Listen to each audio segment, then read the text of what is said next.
నమస్తే, welcome to clue today news.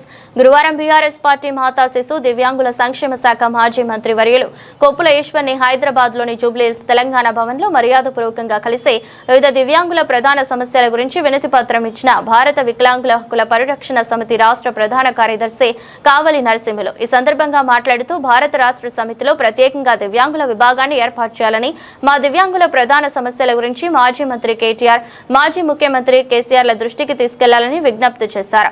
అదేవిధంగా కాంగ్రెస్ ప్రభుత్వం అధికారంలోకి వచ్చి 2 సంవత్సరాలు 6 నెలలు గడుస్తున్న ముఖ్యమంత్రి రేవంత్ రెడ్డి దివ్యాంగులకు ఇచ్చిన ఏ ఒక్క హామీ కూడా నెరవేరలేదని అన్నారు. కాంగ్రెస్ ప్రభుత్వంలో కొత్త పెన్షన్ల పెంపు జరగలేదు. కావున ఇటు ప్రధాన సమస్యల విషయంలో మా దివ్యాంగుల సమస్యలు విన్నవించడానికి మాజీ ముఖ్యమంత్రి కేసీఆర్ ని కల్పించే విధంగా చూడాలని అన్నారు. అలాగే చెన్నూరు మాజీ ఎమ్మెల్యే బాల్క సుమన్ కూడా తెలంగాణ భవన్ లో కలవడం జరిగింది.